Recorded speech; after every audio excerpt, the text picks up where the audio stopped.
Bonjour à tous et à toutes et bienvenue sur la chaîne Vivre Libre en Christ.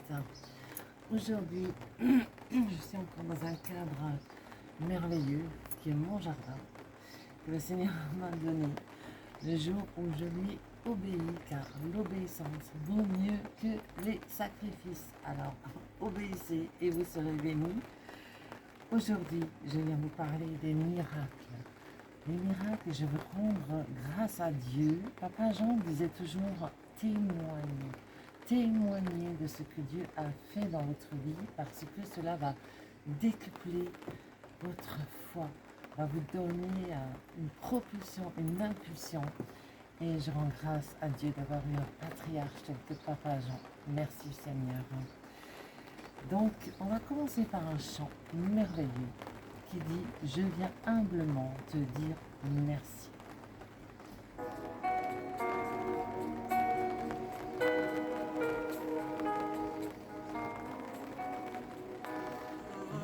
Humblement, humblement, humblement te dire merci. Seigneur, nous voulons te dire merci. Humblement, humblement, humblement te dire merci. Je viens humblement, humblement, mon Dieu, Jésus, Te dire merci. Merci Seigneur pour le souffle de vie. humblement, Merci pour la je vie. viens Merci humblement, pour la résurrection. humblement, te dire merci.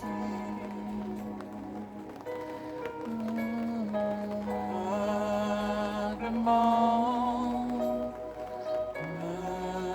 humblement, humblement, te dire merci. Je viens humblement, Seigneur, viens humblement, Yahweh, Jésus, te dire merci. Merci. Merci pour la vie. Merci. Merci Jésus. Merci pour tous les combats que nous avons gagnés. Encore la gloire. Merci Jésus. Sois honoré, sois exalté en ce jour. Sois glorifié. Ton nom est saint. Humblement,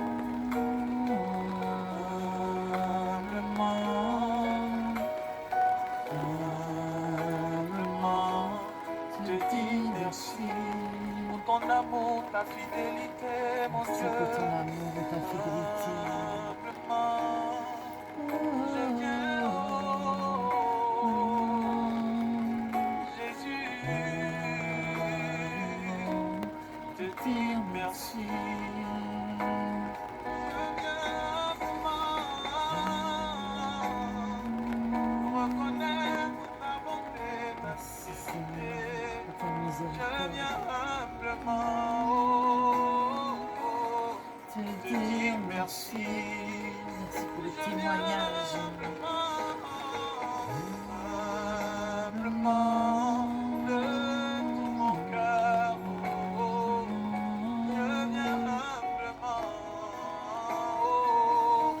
Te te dire dire merci. Quelqu'un qui a expérimenté les bontés de Dieu chante avec moi. Humblement, Yahweh, Yahweh, je viens humblement te te dire dire merci. merci. Tout n'est que grâce de ta part, Seigneur. Humblement, je viens Les oiseaux chantent. La humblement création loue le Seigneur. Les nations proclament ta gloire, Seigneur. te dire Le merci. firmament annonce les œuvres de tes mains. Tu es grand, Seigneur. Tu tu es digne d'être loué. Majesté et splendeur sont devant toi. Où tu habites, règne la force et l'allégresse. Les cieux se réjouissent, et toi, autel, égaie-toi. C'est grâce à toi. C'est grâce à toi. C'est grâce à toi. C'est grâce à toi. Mon Dieu, C'est grâce à c'est toi. grâce à toi. Tout est grâce à toi. Tout est Yahweh, grâce. c'est grâce C'est à à toi. toi. Sois Dis-le honoré. avec moi. Sois C'est grâce à remercié. toi. Sois Oh exalté. Jésus, C'est grâce à toi. oh Papa, C'est grâce à toi. si je chante, C'est grâce à toi. Si je chante, si je prospère, Si je c'est prospère. grâce à toi. c'est grâce à toi. Si je chante, Si je chante, c'est grâce à c'est toi. grâce à toi. Quand le monde m'avait séduit Merci Seigneur. par ses plaisirs et ses tromperies, par amour, tu m'as repris et Merci racheté Seigneur. à un si grand prix. Merci pour mon rachat. Tu as ôté la honte de ma Tu as vie. ôté la honte de ma vie. Quel Quel privilège, privilège. quel privilège, quel privilège, Quel privilège. Yahweh, quel privilège. Si je chante, Si je chante, mon Dieu, c'est grâce à toi. Oh, Merci c'est Père. grâce à toi. Merci Jésus. My God. My C'est grâce God. à toi. You are so Si beautiful. je témoigne, c'est grâce Si à je toi. témoigne, c'est grâce à Si toi. je voyage, Si je c'est voyage, grâce c'est à grâce à toi. Si je suis guéri, c'est grâce Je à suis toi. guéri, c'est grâce Oh à toi. Yahweh, Grâce à toi. oh mon Dieu, c'est grâce à tes bienfaits dans ma vie. De la boue, tu m'as sorti. De la boue, tu m'as Par sorti. ton amour, Par tu ton m'as donné amour, ta vie. tu m'as donné ta T'as vie. pas exigé Tu n'as pas de exigé. garantie. Yes. Ton sacrifice m'a rendu Ton libre. sacrifice m'a rendu libre. Condamné, tu m'as rendu justice. Condamné, tu m'as rendu justice. Quel privilège. Quel privilège. Oh, quel grand amour. Oh, quel privilège. Ah, oh, Jésus. Oh. C'est un immense privilège. Toutes les fois où j'ai l'honneur de prononcer le nom de Jésus-Christ.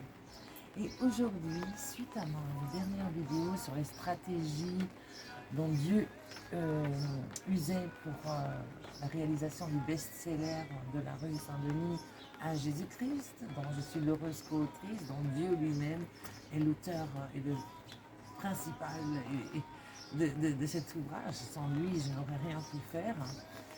Et je me suis trouvée après cette vidéo comme dans une insatisfaction et j'ai demandé au Seigneur, je dis mais qu'est-ce que j'ai, pourquoi je ne suis pas en feu, pourquoi. Il me dit parce que tu restes dans une zone de confort, tu dois en sortir maintenant. Alors je dis moi je sors déjà tellement de ma zone de confort parce que parler devant vous là, pour moi c'est déjà une sortie de ma zone complète parce que j'ai réappris à un moment donné dans ma vie à reparler et à reprendre confiance en moi et ce n'est pas quelque chose de tout à fait naturel et je dois chaque fois demander au Seigneur la force et je crois que si je me disais que je vais y arriver, je ne sais pas s'il me donnerait la parole comme Moïse était bègue. C'est des gens comme ça que Dieu cherche, des gens qui ne se croient pas capables. Comme ça, Dieu peut prendre la place, peut prendre le Dieu qui est capable de prendre la place dans nos capacités. Donc,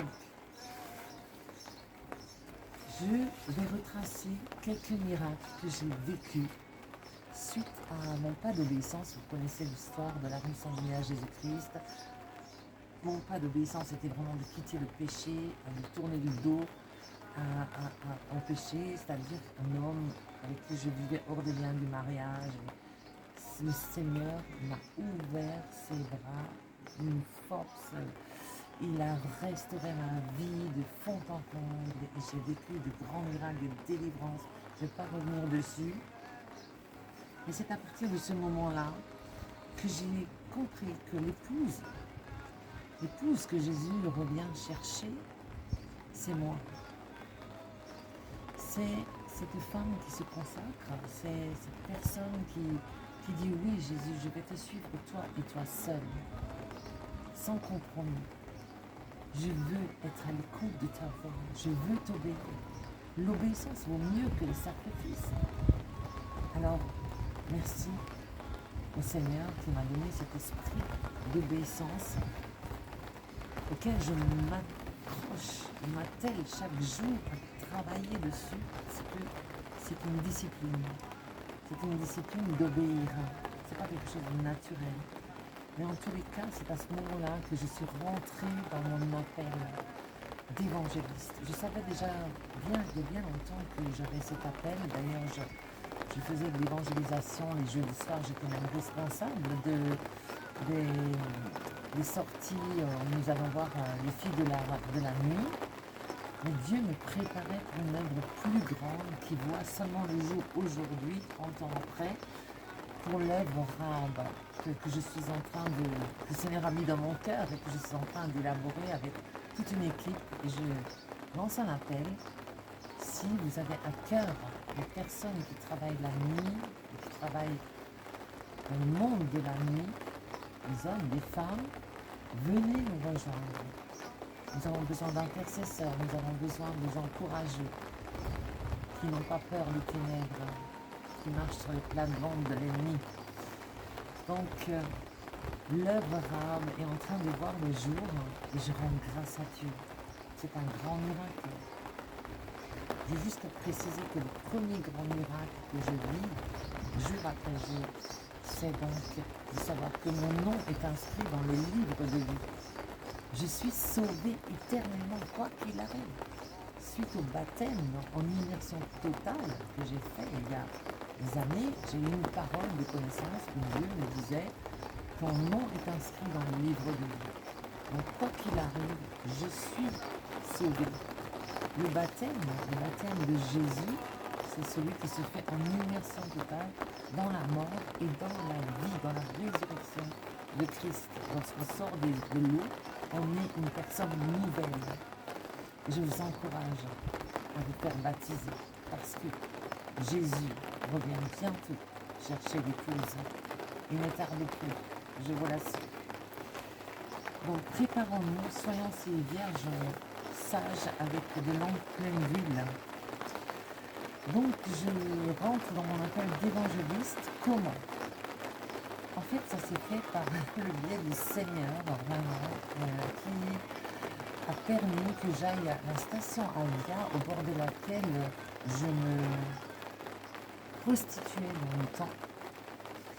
Et je suis allée leur témoigner, voilà, regardez, j'étais tellement heureuse, tellement pleine de vie suite à ce que j'avais vécu.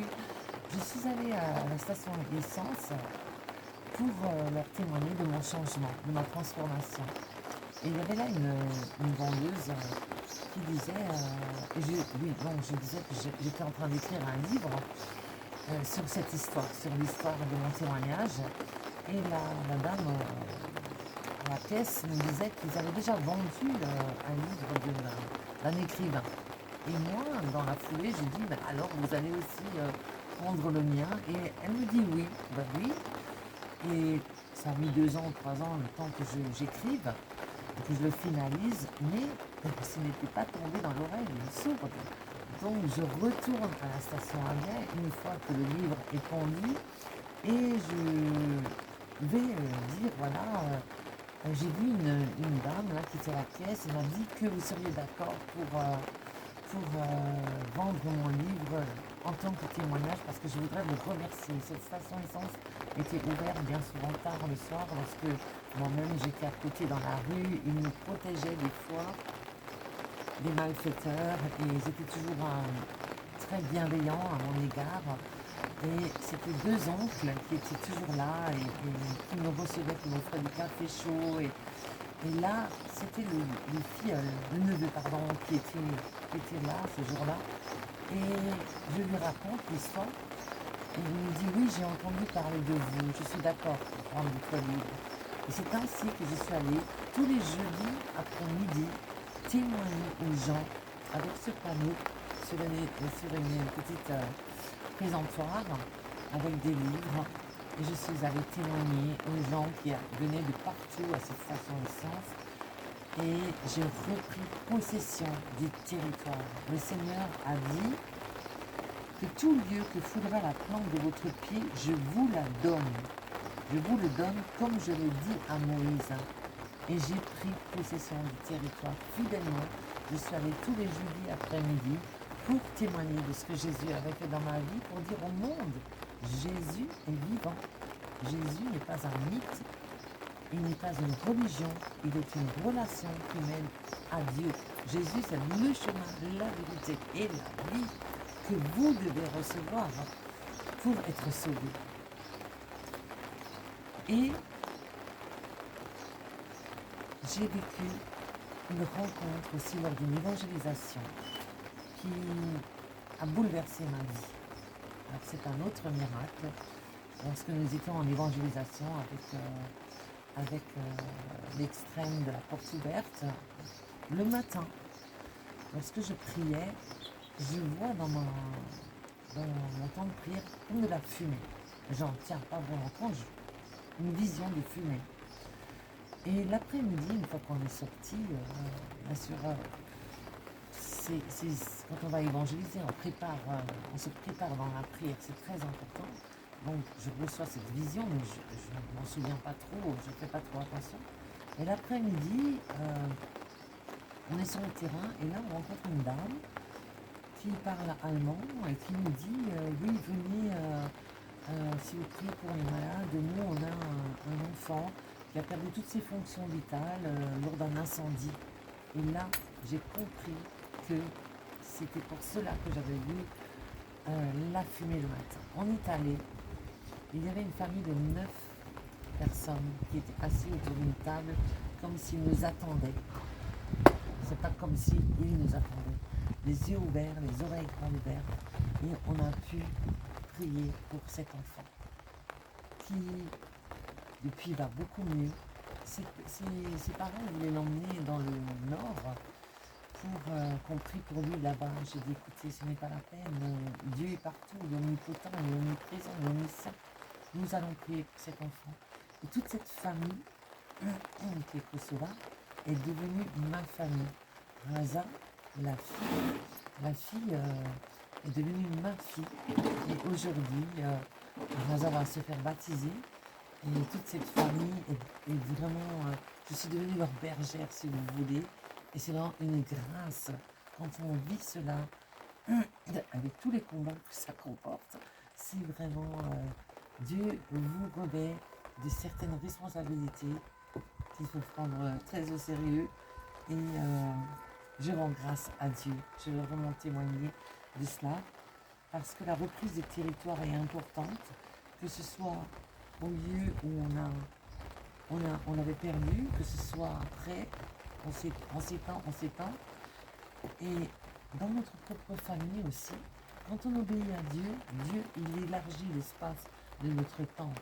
Ça ne se fait pas en un clin d'œil, mais mon père et ma fille, avec qui les relations étaient bien sûr distantes, vu que j'avais vraiment une vie très éloignée de Dieu, mais au moment où je me suis rétablie avec le Seigneur a rétabli ma situation dans ma famille. Et la relation avec mon père s'est rétablie, alors que, je vais vous raconter l'histoire en quelques mots. Je disais souvent à Dieu, mais si mes parents meurent, tellement je ne les voyais pas, et quand je les appelais, ils me raccrochaient au nez. je ne vais même pas avoir eu le temps de le revoir. Peut-être je ne le saurais même pas. Et je pleurais un peu là-dessus. Il y a une parole de connaissance où Dieu me dit, ma fille, maintenant que je t'ai pardonné tous tes péchés, que je t'ai ôté ta carapace, que je t'ai pardonné tous tes péchés, va et fais-en de même auprès des tiens. Et là, j'ai su que c'était moi parce que la carapace, j'en parlais tout le temps. J'étais tellement endurcie avec tout ce que j'avais vécu. Et j'ai su.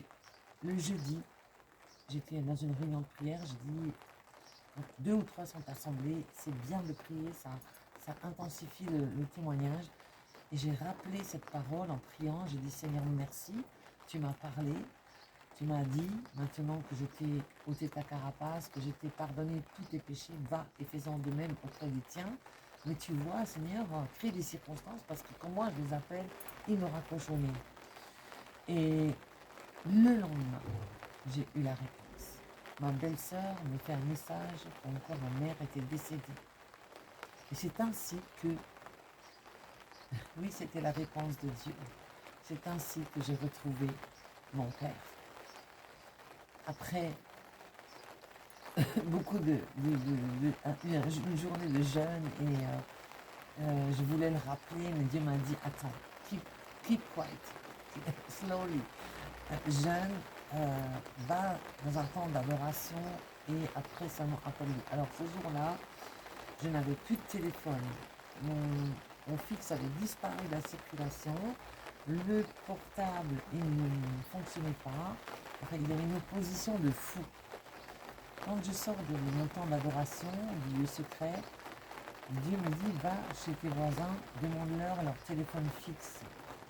Témoin de Jéhovah. Vous voyez un peu l'humour de Dieu. Et c'est ainsi que j'ai pu appeler mon père, dire papa. Et mon père, alors là, je ne vous dis pas mon cœur qui... Boum, boum, boum, boum. Et mon père, il m'a parlé. Et on a décidé de se voir le lendemain. Et on a pu, avec mes frères, dire au revoir à ma mère, dignement entre guillemets. J'avais préparé un chant qui les a, qui a comment dire, résonné dans tout le funérarium. C'était et chaque fois que j'ai peur, je m'appuie sur toi. Je m'appuie sur toi. Et dans ma faiblesse, le Seigneur me rend fort. Mon seul abri, c'est toi. Toujours mon cœur te chantera, car tu me délivres. Et chaque fois que j'ai peur, voilà, je m'appuie sur toi. Ils ont entendu ce chant, et ensuite je leur ai raconté, il y avait mes frères, ma belle-sœur, mon neveu, ma mère décédée. Je leur ai raconté comment Dieu m'avait parlé à l'église et comment il m'avait demandé de leur demander pardon. Les miens, j'étais devant eux, j'ai demandé pardon. Et en même temps, je les ai évangélisés, j'aurais dit voilà, le pardon nous ouvre le ciel. Et sans pardon, on ne peut pas accéder au royaume de Dieu. J'ai en même temps demandé pardon à Dieu pour une femme pas très sage. J'avais mis un rouleau avec cette demande, je ne voulais pas ouvrir, mais mon père jouait avec nerveusement. Finalement, je l'ai ouvert et je demandais une requête exceptionnelle à Dieu pour cette femme pas très sage, de l'accepter dans son royaume et afin que je la retrouve lorsque moi aussi un jour je viendrai. Voilà, ça c'est l'histoire du rétablissement avec mes parents. Ensuite, avec mon père, la relation s'est bien restaurée. Je vais vous dresser le téléphone.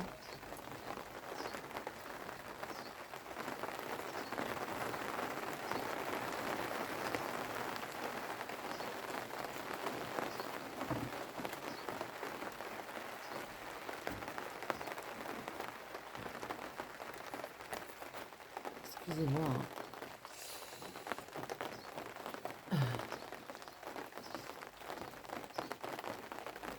Et donc, avec ma fille, c'était lors d'un...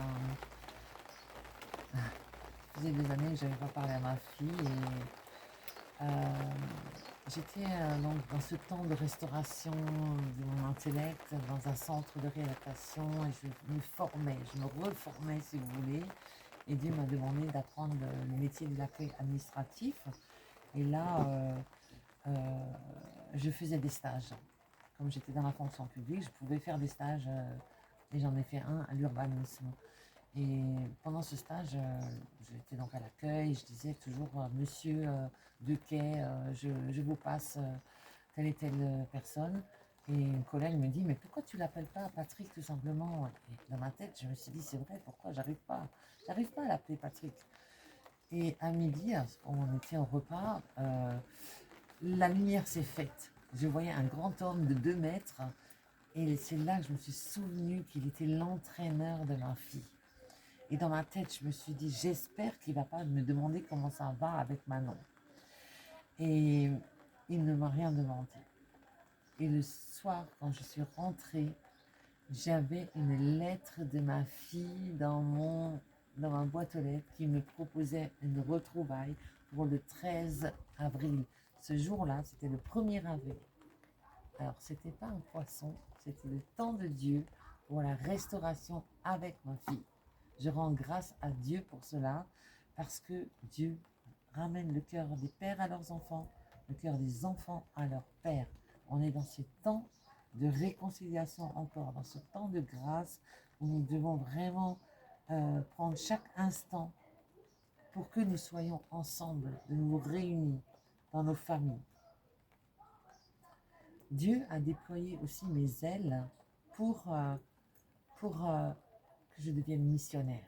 Alors là, c'était pour moi quelque chose de vraiment très inattendu, alors que je voulais faire une formation biblique à l'église et qui m'a été bizarrement refusée. Je pleurais, j'ai dit Seigneur, mais pourquoi on me refuse ça? Moi, je fais tout à l'église, je fais tout ce que je peux et tout. Et Dieu me dit, mais toi, tu es une femme de terrain. J'ai ok. Et là, je reçois une sœur un mail qui me propose une formation pour devenir missionnaire. Et j'ai dit, est-ce que c'est ça ta réponse, Seigneur?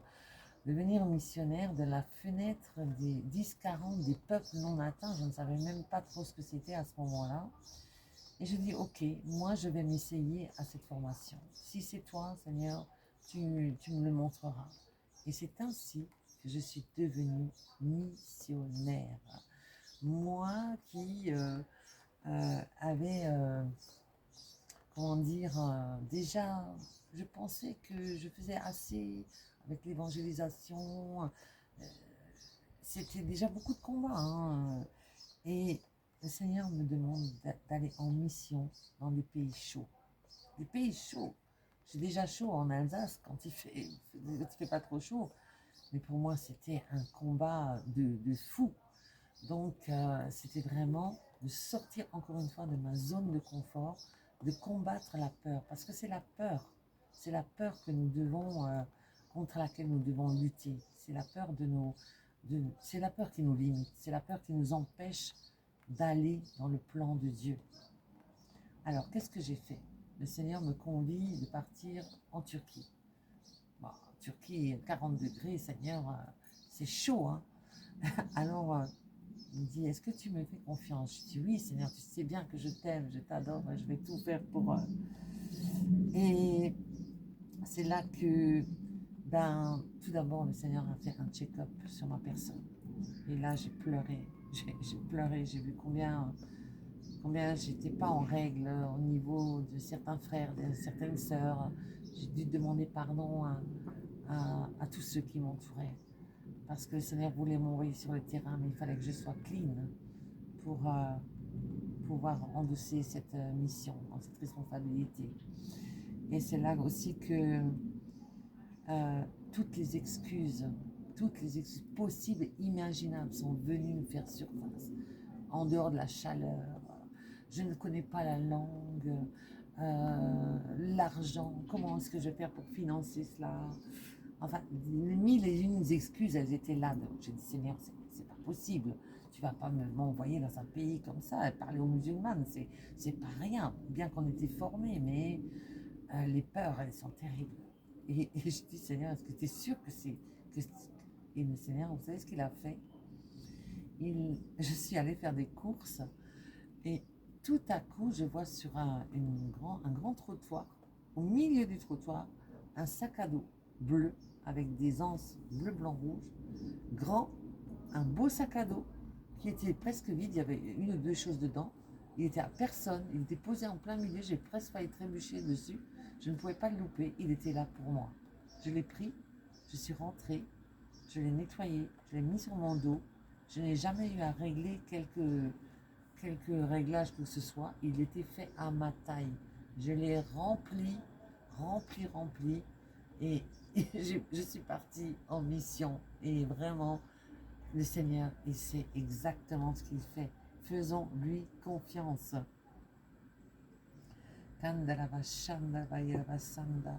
Le combat de la peur continuait. La chaleur. Seigneur, qu'est-ce que je fais? Bon, je vais au Leclerc et je m'achète un petit ventilateur. C'est pas trop encombrant et c'est juste pour me rassurer.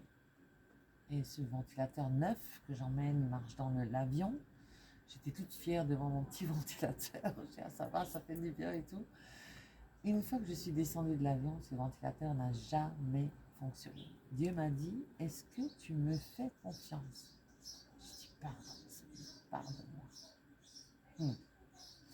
Ensuite, j'avais vraiment une occasion rêvée dans cette mission de fonctionner comme les apôtres. C'est-à-dire, on mettait tout en commun. On devait amener une certaine somme d'argent, la donner aux leaders missionnaires qui étaient sur le terrain et eux s'occupaient de tout, du trajet, de tout. Et après, on avait juste encore à aller de ville en ville et d'aller annoncer l'évangile. Je vais mettre un peu plus vers là parce que mon téléphone est par en haut. Et donc, c'est comme ça que je me suis dit, bon, Seigneur, c'est pas que... Mais je vais quand même emmener 150 € en plus. Je vais pas les utiliser, mais c'est au cas où. Et en fait, ces 150 €, je les ai perdus. Ou on me les a volés, je ne sais pas. Et c'était avant d'aller justement dans les villes extérieures de Istanbul que je n'ai pas retrouvé cette enveloppe. Et là, Dieu me dit encore une fois, est-ce que tu me fais confiance? Donc, la mission, c'est vraiment quelque chose qui nous met devant nos peurs, devant le fait accompli, de comment on est avec Dieu. Et ça nous permet de connaître le cœur de Dieu. Dieu a un cœur pour toutes les nations.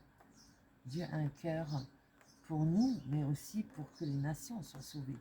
Parce que dans cette mission, ce qui m'a vraiment poussée, c'est que moi j'attends le retour de Jésus et je fais tout pour que Jésus revienne le plus vite possible. Et selon la prophétie de Matthieu 24, 14, toutes les nations, les peuples doivent avoir entendu la bonne nouvelle de l'évangile, alors viendra la fin. Et c'est comme ça que je me suis dit, bon, il faut que je le fasse. Il faut que j'aille dans les nations pour que la fin arrive. Parce que si tous n'ont pas entendu cette bonne nouvelle, la prophétie ne peut pas s'accomplir. Alors, comment donc feront-ils appel à celui en qui ils n'ont pas cru? Et comment croiront-ils en celui dont ils n'ont pas entendu parler? Et comment entendront-ils parler de lui si personne ne l'annonce? Et comment l'annoncera-t-on si personne n'est envoyé? Comme il est écrit, qu'ils sont beaux les pieds de ceux qui annoncent la paix, de ceux qui annoncent de bonnes nouvelles. Romains 10, 14, 15. Je veux vraiment dire merci parce que Dieu m'a fait connaître son cœur pour les nations. Et c'est vrai, quand vous allez dans de tels pays qui sont renfermés dans une double prison de l'islam, des forteresses. Comment ces gens-là pourront imaginer qu'il existe autre chose que l'islam si on ne va pas leur dire? Ils sont très ouverts, contrairement à ce qu'on peut imaginer. Ils sont sincères dans leur foi. Ce sont des gens qui croient en Dieu et qui prient, peut-être plus que nous. Ils jeûnent aussi, plus que nous. Ils sont vraiment... Mais à nous d'aller leur dire que Jésus-Christ est Seigneur. Jésus-Christ veut être leur sauveur. J'ai vu des conversions au Maroc. C'est merveilleux. Je vous assure que les gens musulmans qui se convertissent sont des gens entiers, complètement différents que nous, qui sommes un peu, on va dire, endormis, on trouve ça normal, on trouve ça, voilà, on est converti, et très vite on se refroidit. Non, les musulmans, quand ils se convertissent, ils sont vraiment chauds bouillants et ils le restent. Parce que la différence est tellement, et la persécution qui est sur eux, c'est vraiment, le risque, il est énorme. Mais ils sont prêts à mourir. Les missionnaires qui partent en mission sont prêts à mourir. Ils n'ont pas peur de la mort. Et vous aussi. Est-ce que vous êtes prêts? Est-ce que vous êtes prêts lorsque Jésus reviendra? Est-ce que vous êtes prêts à mourir pour le Seigneur quand la persécution va s'intensifier? Est-ce que vous êtes prêts? Est-ce que vous avez reçu sincèrement Jésus dans votre cœur? Est-ce que vous l'avez accepté comme votre Seigneur et Sauveur? Est-ce que vous avez confessé que Jésus est votre Seigneur et votre Sauveur? Est-ce que vous avez cru qu'il est mort et ressuscité pour vous sauver? Si vous ne l'avez pas fait, faites-le, je vous en supplie, avant qu'il ne soit trop tard. Car l'éternité est longue. Autant la passer avec le Seigneur, non? L'enfer, c'est les grincements de dents, c'est les vers qui rongent, c'est la conscience permanente de ne pas avoir accepté Jésus comme son Seigneur et Sauveur. Aujourd'hui encore, si vous entendez la voix de Dieu, n'endurcissez pas votre cœur. Dites oui, Seigneur Jésus, je viens à toi, pardonne-moi, pardonne mes fautes, pardonne ma vie passée. Je veux passer à autre chose, je veux passer maintenant dans la vie, dans le chemin, dans la vérité. C'est Jésus-Christ. Il est le seul à pouvoir vous sauver. Merci Seigneur que tu bénis toutes ces personnes qui écoutent, qui sont là, qui ont besoin d'une vraie repentance, qui ont besoin d'une vraie conversion. Il n'est plus le temps de dormir, il est le temps de dire oui, Seigneur Jésus, je te reçois maintenant. Viens, viens dans ma vie. Et vous verrez que son Esprit Saint s'installera en vous. Vous souperez avec lui et lui avec vous. Vous ne serez plus jamais seul. Vous saurez d'où vous venez et où vous allez. C'est au ciel. Gloire à Jésus-Christ. Je vous embrasse, je vous aime. Je vous souhaite une belle journée avec le Seigneur Jésus-Christ. Soyez tous bénis. Shalom.